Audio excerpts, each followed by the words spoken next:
Bienvenue sur Top Invest, la chaîne des tops d'investissement. Ici, on parle essentiellement d'entreprises de qualité. Alors aujourd'hui, on va parler d'un fonds, je sais, que vous ne connaissez sans doute pas, ou bien voilà, ça ne vous dit forcément rien du tout, mais vous allez aimer toutes les entreprises qu'on va avoir tendance à présenter ici aujourd'hui. Parce que c'est l'un des fonds qui a, selon moi, les entreprises les plus qualitatives. En tout cas, depuis que je regarde à peu près les performances ici sur Dataroma, enfin, les entreprises sur des portefeuilles ici, les différents gérants de fonds sur Dataroma, j'ai toujours été impressionné par le nombre d'entreprises qualitatives et surtout les prix d'acquisition de certaines entités ici venant du fonds AKO Capital. Alors, pour faire simple, AKO Capital, comme je l'ai toujours dit, quand on fait ces genres d'exercice, c'est surtout ici pour essayer de prendre de nouvelles idées. Quand on dit prendre de nouvelles idées, ça veut dire quoi? Ça veut dire ici que quand on identifie que quelqu'un achète ou vend une entreprise ici, ça peut faire l'objet ici de l'ajout dans une watchlist pour une éventuelle ici analyse qualitative future. Ok? Ça ne veut pas dire qu'on copie exactement ce qui est dans le portefeuille parce que ça, c'est une erreur monumentale. Donc, ça ne veut pas dire que parce que la personne va vendre une action ici, qu'on va forcément également vendre. Donc, parce qu'on vend pour plusieurs raisons, on achète pour une seule raison. Donc, pour moi, quand je regarde ça, c'est uniquement pour ma watchlist.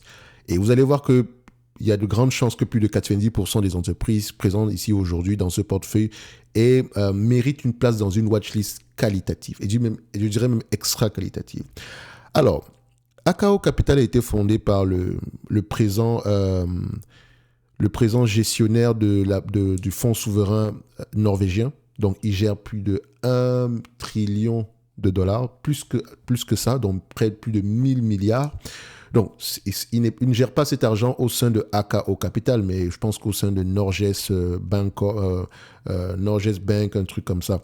Dans tous les cas de figure, moi, j'ai connu cette compagnie en lisant un livre en particulier. Et le pire, c'est que quand je me mets à lire ce livre, c'est pas parce que je cherche uniquement ce livre-là, c'est parce que je recherchais l'auteur du livre, en fait.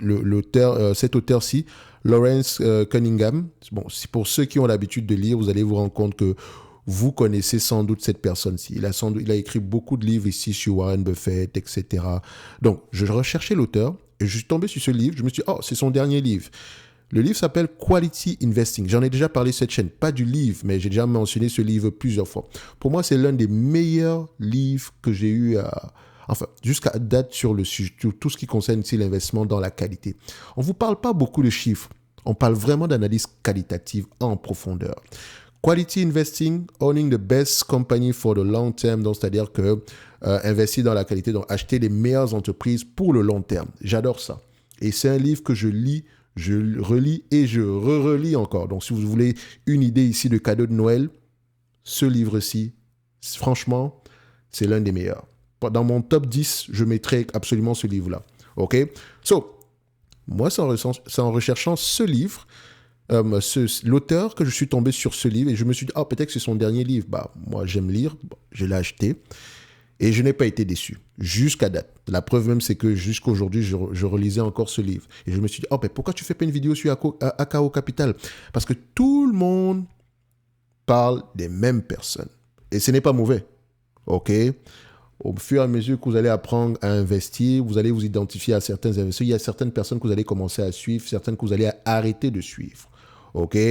Mais ici, je vais vous faire découvrir quelqu'un. Enfin, c'est pas une personne en particulier, mais un fonds un hedge fund qui, selon moi, fait partie des... Je ne connais pas leur performance, mais quand je vois les entreprises qu'on a en portefeuille ici aujourd'hui, il y a de grandes chances qu'on les ait achetées à bon prix. Et on va essayer de vérifier ça ici. Donc, comme d'habitude, notre exercice ici, c'est premièrement d'aller regarder ce qu'on a vendu, essayer d'identifier parmi ce qu'on a vendu ici, quelle entreprise pourrait faire partie d'une watchlist, lesquelles on a déjà eu à étudier ici, d'accord? Donc, ça ne veut pas dire parce qu'ils ont vendu une entité que vous allez également vendre. Donc, si j'ai un commentaire à faire sur une ou deux, sur quelques entreprises, ici, je le ferai également. Alors, on commence par le bas. Dollar général, on a vendu 100% de la position de dollar général, ça représentait quand même 1,16%. D'accord? Donc, c'était une entreprise qu'ils ont achetée aux alentours ici, les 222. Donc, ils ont la plus grosse position ici. Je pense qu'ils ont bouclé la position. Enfin, ils avaient le max d'action qu'ils avaient, c'était aux alentours de 247. Attention, il y a toujours 3 mois de retard ici. Donc, ils l'ont revendu ici. Donc, dollar général a ses propres problèmes ici aujourd'hui. Elle a pris de mauvaises décisions par le passé. OK. Et également, ici, elle n'a pas su, comment on dit ça? L'inflation également a pesé fort sur cette compagnie. C'est drôle parce que techniquement, c'est le genre d'entreprise qui devrait bien se comporter en période difficile. Contrairement à son concurrent ici qu'on appelle Dollar Tree, si vous ne connaissez pas, ticker symbole DLTR, noté, watchlist, OK. Ou bien le concurrent, comment on appelle ça, le concurrent canadien qu'on appelle Dollarama, ticker symbole, enfin, je mettrai ici Dollarama, OK. Donc, c'est essentiellement ici des entreprises à qui vendent des produits à petit prix, un peu comme des Aldi. Je pense bien que peut-être c'est l'exemple idéal ici. Je suis jamais allé en Europe, donc je pense que voilà, c'est pour tout ce qui concerne ici les petits prix. Donc, on s'attend qu'en période difficile, c'est le genre d'entreprise qui devrait bien se comporter. Mais elle a pris des mauvaises décisions par le passé. Elle a peut-être essayé d'aventurer à vendre des produits à grande échelle, enfin, à sortir un tout petit peu de son cœur de métier. OK? Mais attention, c'est une situation qui est peut-être qui va peut-être s'arranger parce que l'ancien PDG est revenu aux commandes. Donc, on se dit ici qu'il y a de grandes chances que ça s'améliore parce qu'il avait quand même un bon passif, un peu comme le PDG actuel de Disney. Donc, ça veut également dire qu'il y a eu un mauvais choix au niveau ici du PDG qui a suivi. Et j'espère qu'après que l'ancien PDG soit revenu, le prochain PDG ici va pouvoir, on va faire de meilleurs choix sur les PDG. Parce que je dis toujours une chose sur le prochain CEO. Le commerce au détail, c'est un business très complexe. Il suffit juste d'une seule erreur et vous pouvez mettre à mal ici une entité. OK? Mais il faut faire très attention. Toutes les entreprises ne se ressemblent pas. Il faut toujours aller regarder les éléments qui comptent. On peut ouvrir de nouveaux magasins ici, le revenu augmente, le bénéfice n'est pas augmenté, mais les ventes de magasins comparables diminuent. Et ça, ce n'est pas une bonne information, par exemple. D'accord? Bref. On va revenir, on va se dire ici, Dollar Général mérite d'avoir une place dans une watch. J'ai fait plusieurs vidéos sur Dollar Général ici. Tapez juste Dollar Général Top Invest. Vous allez retrouver la vidéo en question qui est plutôt quantitative. Mais je vous encourage plus à vous concentrer sur le qualitatif. Donc, allez directement dans les rapports financiers afin d'essayer de comprendre ce qui s'est passé. OK, je peux vous donner mon avis ici. Mais quand vous investissez à long terme, il vaut mieux avoir le vôtre. OK, Lind ici, c'est un concurrent à Air Liquide. Techniquement, elle a les marges plus élevées, etc. Mais Air Liquide est plus efficiente que Lind. Ce qui est drôle, c'est parce que je l'ai remarqué dernièrement. Pourtant, Lind a des marges, et Lind et APD ont des marges bien plus élevées que Air Liquide. Mais en termes d'efficience, Air Liquide est plus efficiente. Donc, elle mérite également d'avoir une place dans une watchlist. Allégion, je pense que c'est une compagnie dans le secteur ici de tout ce qui concerne la sécurité. Quand on dit sécurité, ce n'est pas le gardiennage. Hein. Je pense qu'ils vendent ici des portes sécurisées, ce genre de choses-là. Donc, c'est un secteur qui est très lié à la construction. Donc, en période actuelle, quand on parle d'inflation, il y aura un certain ralentissement. Donc, ça peut être une compagnie qu'on pourrait commencer à observer aujourd'hui. Évidemment, j'aimerais l'avoir à un prix bien plus bas que ça, aux alentours d'une quinzaine de fois. Enfin, techniquement, je dirais qu'elle est correctement évaluée ici. Pour le cas de Dollar Général, par exemple, je ne vous ai pas donné mon avis, on va très rapidement, hein, c'est très sommaire ici. Je vous dirais que Dollar Général pourrait être sous-évalué si et seulement si vous avez confiance au management, au fait que le management relève la compagnie. Okay? Donc, il faut aller voir qu'est-ce qui s'est passé et qu'est-ce qu'ils font présentement pour essayer d'arranger les choses. Mais bon, si on se fie ici à ce que le PDG précédent, l'ancien PDG a pu produire, on va se dire que, bon, on pourrait, entre parenthèses, miser sur lui. OK? Donc, je pourrais dire qu'aujourd'hui, ça peut être quantitativement sous-évalué. D'accord? Mais n'oubliez pas que la vente au détail, c'est assez complexe. On continue sur la prochaine entreprise. Lind ici, j'en ai parlé. Il y a une vidéo sur la chaîne. Allégion, je n'en ai jamais parlé. J'en ferai une tantôt. Marriott également ici, c'est plus les hôtels, je pense que vous connaissez, mais très particulier, c'est que Marriott ne possède pas des murs. Donc Marriott plutôt loue,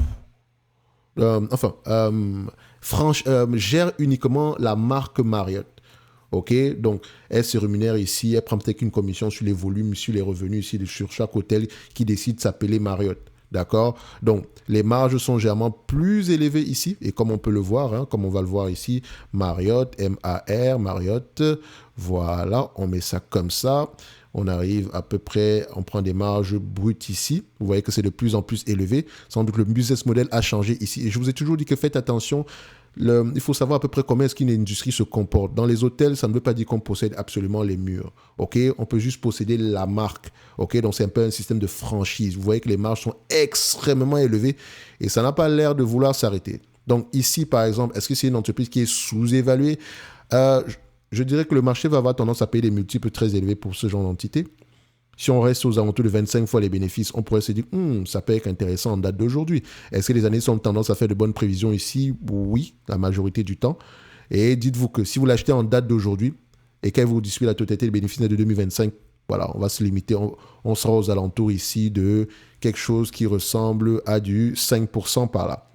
Ok, mais je pense également qu'on a eu à étudier Marriott et si on ne l'a pas fait, ne vous inquiétez pas, je ferai une vidéo sur la compagnie Marriott. J'en ai fait. Il y a une vidéo sur Marriott qui date d'il y a un mois, donc vous pouvez aller la voir également ici sur la chaîne. Vous tapez juste Marriott International Top Invest, vous allez retrouver la vidéo. Ok, donc on continue sur la prochaine entreprise ici. Donc, après ça, on a Booking. J'en ai parlé plusieurs fois, hein. Il y a une vidéo sur la chaîne.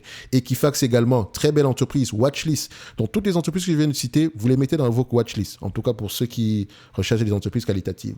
Equifax également, qui a connu une période assez difficile dernièrement, donc mérite d'avoir une certaine mise à jour ici, parce qu'on a déjà parlé de cette compagnie précédemment, en tout cas quantitativement. Je vous encourage également ici à aller regarder la vidéo en question. Et il me semble que je vais parler de Equifax. Je vais aller regarder ça ici. Equifax, est-ce que j'en ai parlé? Enfin, si je n'en ai pas parlé, ne vous inquiétez pas. Une vidéo suivra sans doute aujourd'hui. Estée Lauder, un concurrent à de moins bonne qualité que L'Oréal. D'accord? Estée Lauder est extrêmement mal géré depuis plusieurs années. Et il y a de grandes chances ici que voilà, la période actuelle est assez difficile pour la compagnie. Vous remarquez, les gens payent, oui, c'est qualitatif, on vend des produits cosmétiques de luxe, etc. Mais on ne paye pas 52 fois les bénéfices pour ce genre d'entreprise. OK? Donc, il faut faire très attention. Évidemment, peut-être que le narratif, entre-temps, ici, a changé. La croissance attendue a sans doute ralenti. Il faut toujours s'attendre à cela. C'est pour ça qu'on n'achète pas une compagnie de croissance à un prix qui implique la croissance. Donc, ici, aujourd'hui, est-ce que je dirais que nous avons un prix qui est intéressant par rapport aux estimations attendues ici dans le futur? Je dirais que j'aimerais avoir un prix bien plus bas que ça. Mais le plus important, ça reste toujours la vente au détail. J'aimerais savoir quel est le problème ici afin de pouvoir me projeter. Est-ce que ça mérite d'avoir une place dans une watchlist? Je dirais somme toute que c'est une entité, on va se dire, correcte. Parce que si on prend ceci, Estée Lauder, ticker symbole, c'est EL, n'est-ce pas? Estée Lauder, on va comparer. Vous remarquez ici que j'aime bien le ROTCE. Vous remarquez qu'on est à peu près une trentaine de pourcents. Le plus important ici, c'est la stabilité. Sur les dernières années 2023, c'est pas si pire. OK? Est-ce que c'est la même chose avec du L'Oréal? Je ne sais pas. On va essayer de vérifier. L'Oréal. Pour moi, L'Oréal, je pense que L'Oréal est de meilleure qualité, tout simplement parce que vous remarquez que L'Oréal, c'est de plus le pourcentage, l'utilisation des actifs ici, le business ici est de plus en plus efficient. Ok, les marges augmentent, le retour sur investissement des capitaux tangibles investis ici augmente de plus en plus. On est presque à 42% ici aujourd'hui.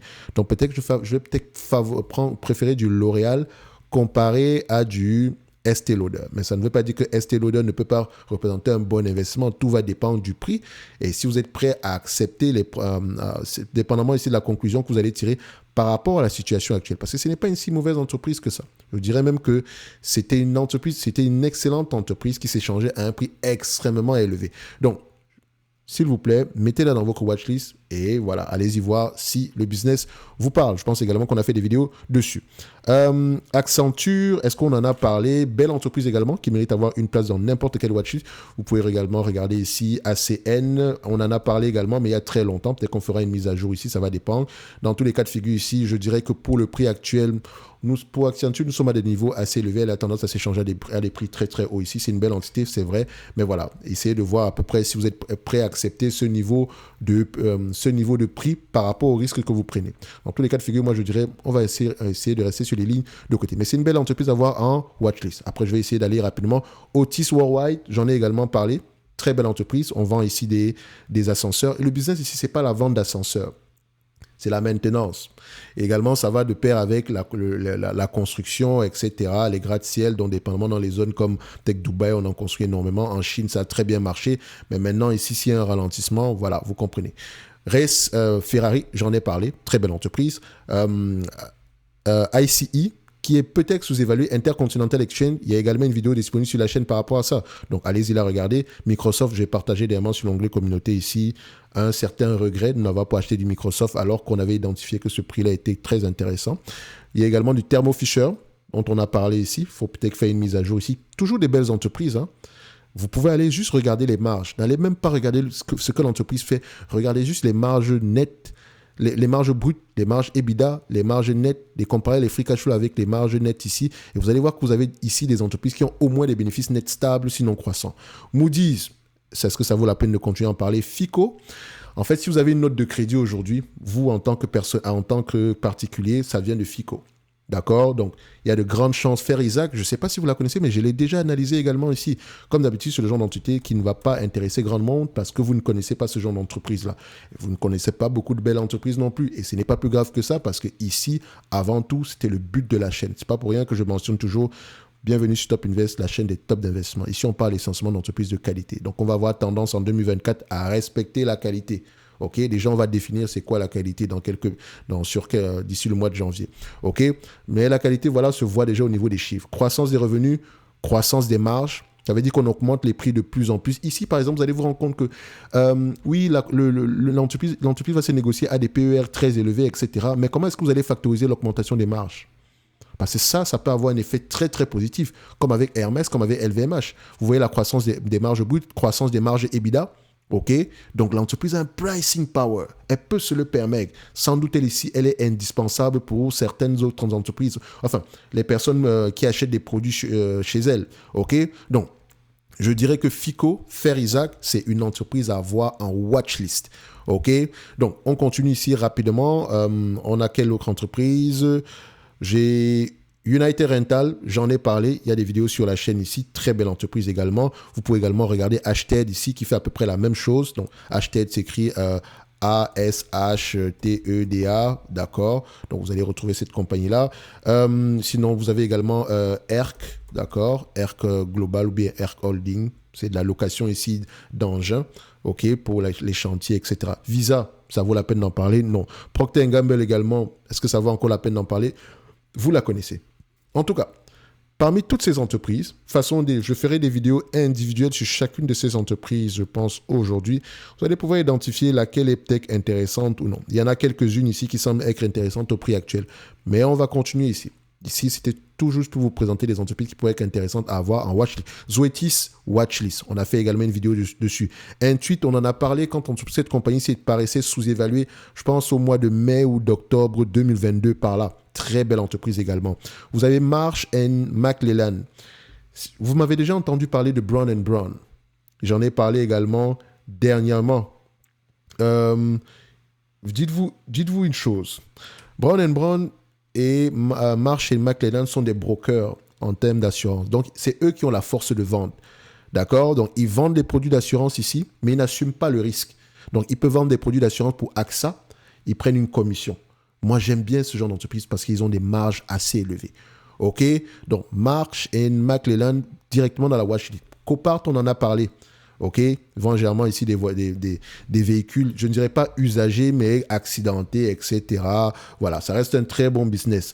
En 6, tout ce qui concerne les semi-conducteurs, vous allez regarder là les marges de malade comme pas possible. Donc, on va aller assez rapidement. J'en ai parlé également sur En6. On a parlé d'une vidéo, on a parlé de En6 ici. Aujourd'hui, il y a quelques mois sur cette chaîne-ci. Vous avez sans doute raté parce que vous ne connaissez pas la compagnie, mais je vous encourage à aller 91% de marge brute. Est-ce qu'on peut s'asseoir 2 secondes et se demander, est-ce que vous vous rendez compte que cette compagnie, pour chaque $100 de revenus, elle garde $90 en marge brute? Et les marges EBITDA peuvent également être impactées ici, mais je suis sûr et certain qu'il y a une bonne raison derrière. OK? Donc, ici, ça peut être problématique quand on remarque des marges pareilles, parce que ça ne va pas dans le même sens. OK? Est-ce que les marges nettes et les free cash flow vont dans le même sens? Il faudrait déjà aller regarder ça. On voit que oui. OK? Donc, la question qu'on aimerait aller poser quand on va lire des rapports financiers, parce que vous ne le verrez pas dans les états financiers, c'est pourquoi est-ce qu'on a des marges EBITDA moins élevées que les marges brutes? Ça peut être dû ici au fait qu'on dépense énormément peut-être en recherche et développement ou bien en marketing. D'accord? Donc, c'est à ce niveau-là, sur la partie opérationnelle, que ça va se passer. Parce que clairement ici, si les marges nettes sont à peine... Enfin, même les marges nettes n'augmentent pas au même niveau que les marges brutes ici. Mais ça ne veut pas dire que ça sera le cas jusqu'à la fin des temps. Donc, il faut aller regarder quelle est la tactique du management actuellement. Peut-être qu'ils investissent massivement dans la recherche et développement, ce qui a un impact sur les bidas. OK? Il ne faut pas juste se dire, oh, les bidas diminuent. Non. On voit déjà ici des divergences. Bon, on ne parle pas d'analyse technique, mais quand on regarde les chiffres, il y a également des divergences. Il y a des choses, quand ils vont dans le sens contraire, on va peut-être se poser plus d'une question. Oui, mais cette compagnie-ci mérite d'avoir une place dans n'importe quelle watchlist. Et je fais exprès de je vous donne juste la description sommaire de ce que la compagnie fait parce que je pense qu'aujourd'hui, vous avez ChatGPT, etc. Vous pouvez aller poser la question, que fait Ansys? OK? Et vous allez trouver. Et s'il vous plaît, toujours aller vérifier dans les rapports financiers. D'accord?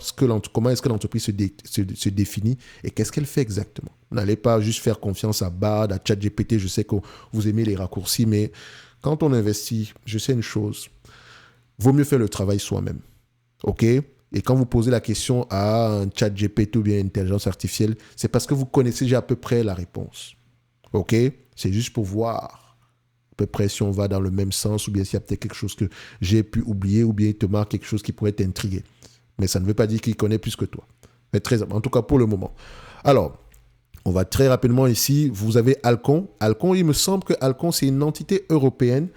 On en a parlé et je pense qu'elle vend à peu près des produits, je dirais, je pense que c'est pharmaceutique.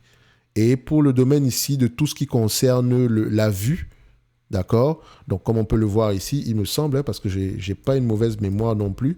Donc, quand on regarde Alcon, c'est une compagnie européenne même, il me semble. Donc, Alcon de Suisse, qu'est-ce qu'on vend? Watchlist, hein, toutes les entreprises que je cite présentement. Et ouais, c'est ça. Le soin des yeux, etc. Donc, ça peut être une belle entreprise également à avoir en watchlist. Allez-y, regardez la vidéo, elle date d'il y a 4 mois. OK? Et il y a de fortes chances que ce soit une entreprise qui mérite d'avoir une place dans votre watch. De toute façon, c'est le travail qu'on essaye de faire ici aujourd'hui. General Electric, j'aimerais qu'on raconte. Je recherche un article qui va raconter à peu près l'histoire de General Electric. En tout cas, sur les dernières années. Parce que cette compagnie-ci m'a intrigué. C'était une entité qui versait un gros dividende, etc. Mais elle était assez mal gérée sur les dernières années parce que ça fait partie de l'un des derniers conglomérats et très financier parce que c'est une compagnie d'assurance à la fin de la journée. OK? Et vous remarquez ici qu'elle a également, c'est-à-dire qu'elle a des actifs qualitatifs, mais elle a également des actifs, qui faisaient à ce que l'entreprise ait des pertes en fait. OK?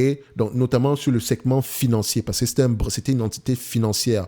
OK? Donc, ce que le nouveau PDG a fait, 1, il arrive, il coupe le dividende. 2, il commence à découper l'entreprise en plusieurs morceaux. Vous avez vu ici General Electric, GE Healthcare ici. C'est tout ce qu'ils vendent. Ils vendent les scanners pour le secteur de la santé, etc.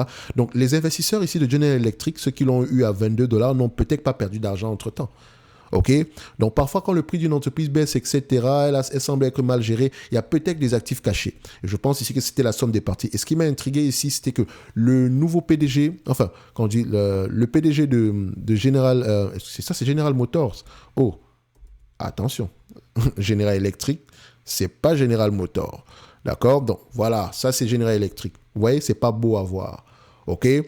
Ce n'était pas beau à voir du tout. Couper le dividende, etc. Et c'était un ancien dividende aristocrate. Donc, tout ce qui ne nous tous les éléments sur lesquels vous ne devez pas uniquement vous accrocher quand vous investissez à long terme. Ça reste voilà, on peut être dividende aristocrate aujourd'hui et être rien du tout demain tout en restant une belle entreprise. OK? Donc, ici, Lawrence Culp, c'est un excellent PDG. Et si je mentionne son nom, allez-y regarder la compagnie qui gérait avant, qu'on appelle Danaher, qui est également une entreprise extraordinaire dans le secteur de la santé. Elle vend des instruments, elle vend beaucoup d'éléments ici dans le secteur de la santé, surtout du matériel. Et vous allez voir que Danaher, c'est ce qu'on appelle une entreprise qualitative. OK? Donc, vous avez ici Danaher. General Electric, en date d'aujourd'hui, je ne sais pas à quoi elle ressemble, je ne l'ai pas regardé dernièrement ici, mais il y a de grandes chances que l'entité restante ici soit également intéressante. Mais on va juste la mettre de côté aujourd'hui. Peut-être pas la mettre sur la watchlist, parce que je n'ai pas regardé ça sur les derniers mois. Et vous avez Cadence de Design System, pour tout ce qui concerne ici les semi-conducteurs, il faut bien les designer, il faut bien utiliser un logiciel. Et Cadence, Comme d'habitude, j'en ai parlé il y a très longtemps, d'accord? Et je ne pense pas également que ce soit une vidéo qui ait très bien marché. Enfin, j'en ai parlé il y a très longtemps, il y a un mois, j'en ai parlé il y a un mois. C'est une excellente entreprise à voir dans n'importe quelle watchlist. Et la vidéo que il y a un mois est toujours d'actualité. De toute façon, quand il y a une vidéo à moins de 3 mois ici, voilà, elle est toujours d'actualité. Donc, Cadence ici, vous allez voir les marges de Cadence. Hein. On va aller très rapidement. Donc, Top Invest, on met ça, on commence par les marges brutes ici. Croissance des marges brutes, 90%. Est-ce que les marges EBITDA vont dans le même sens? On aime ça, n'est-ce pas? Net income et free cash flow, est-ce qu'on parle le même langage? Vous remarquez ici que free cash flow est plus élevé que les net income généralement. Et l'entreprise n'a pas tendance à augmenter les marges de plus en plus. Donc, on n'est pas ici à l'abri d'avoir un 40% ou 50% dans le futur. Surtout avec des marges brutes pareilles. Est-ce que le revenu va dans le même sens? Oui. Je pense que cette compagnie-ci mérite d'avoir une place dans n'importe quelle watchlist. Elle n'est pas forcément sous-évaluée. Il y a de grandes chances, c'est normal. 48 fois les forward PE ici. Mais voilà, attention, je remarque ici également qu'elle s'échange. Il faut regarder généralement les free cash flow pour cette compagnie-ci. N'empêche que c'est une excellente entreprise à voir dans n'importe quelle watchlist. D'accord? Ensuite, on termine par Waters. On l'a jamais étudié. Je pense qu'il me semble qu'elle vend des produits ici pour tout ce qui... Enfin, ça s'appelle Waters, mais il ne faut pas sous-entendre que c'est tout ce qui concerne ici les produits liés à l'eau, un truc comme ça. Donc, on va juste aller la regarder ici. Est-ce que c'est un bureau d'analyse pour tout ce qui concerne ici l'eau, etc. Pour peut-être. J'avoue que c'est une compagnie que j'ai en watchlist, mais je ne l'ai jamais vraiment regardée en profondeur. Mais je sais une chose, c'est que les chiffres de cette compagnie-ci m'avaient plu. OK. On va juste regarder ça ici rapidement. De toute façon, je ferai une vidéo sur Waters. On va juste regarder 2-3 marges ici.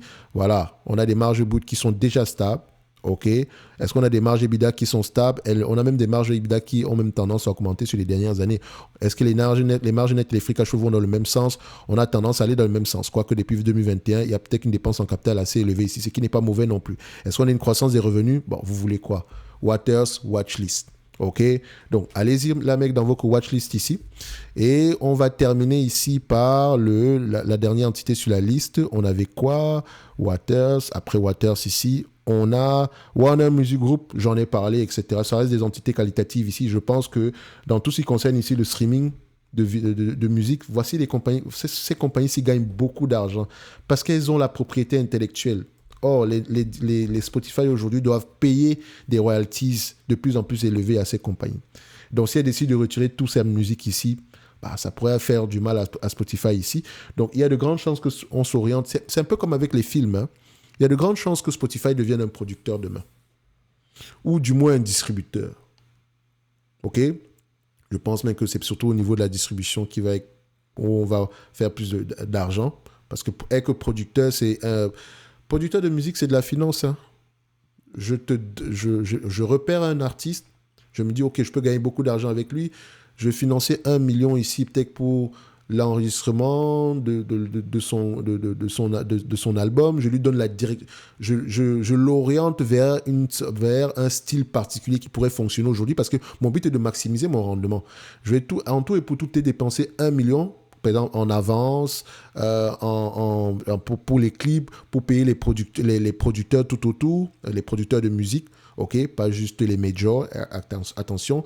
Et si l'album fonctionne, l'artiste, il a déjà eu une avance d'1 million, je vais récupérer mon 1 million sur les ventes, il aura une commission sur les ventes d'albums futurs, et également, dépendamment du type de contrat qu'il aura à signer, je vais peut-être avoir tendance à garder les masters.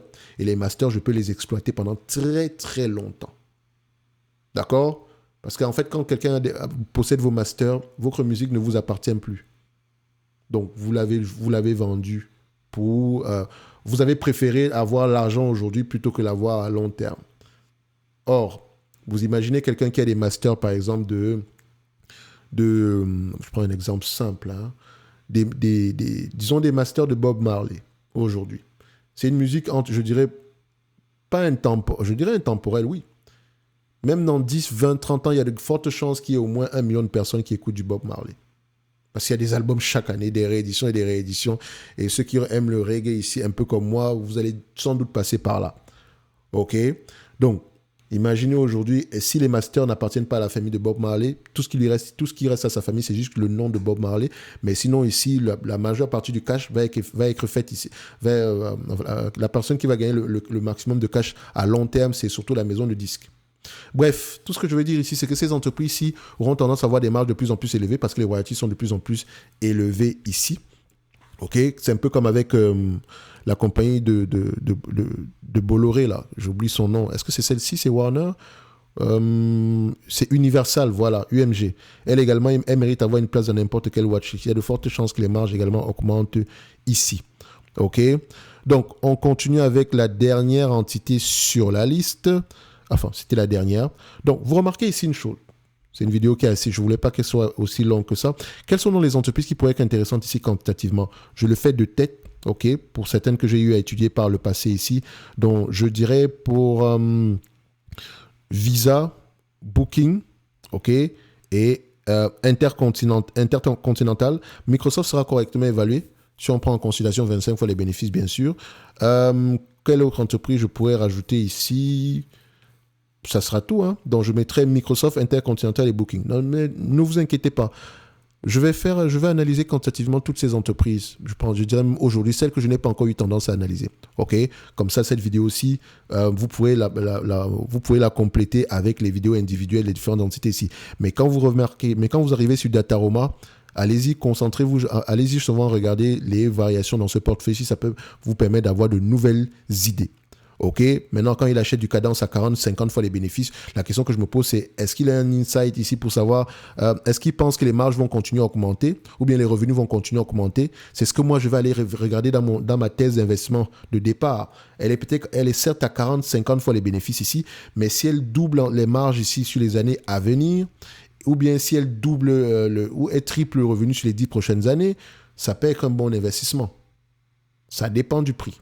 Ok, donc il ne suffit juste pas de se limiter au niveau des marges, etc. C'est assez intriguant pour savoir pourquoi est-ce qu'il achetait. Et comme je dis toujours, on achète pour une seule raison, on vend pour plusieurs raisons. Donc, c'est surtout les achats qui m'intéressent ici et non les ventes. OK?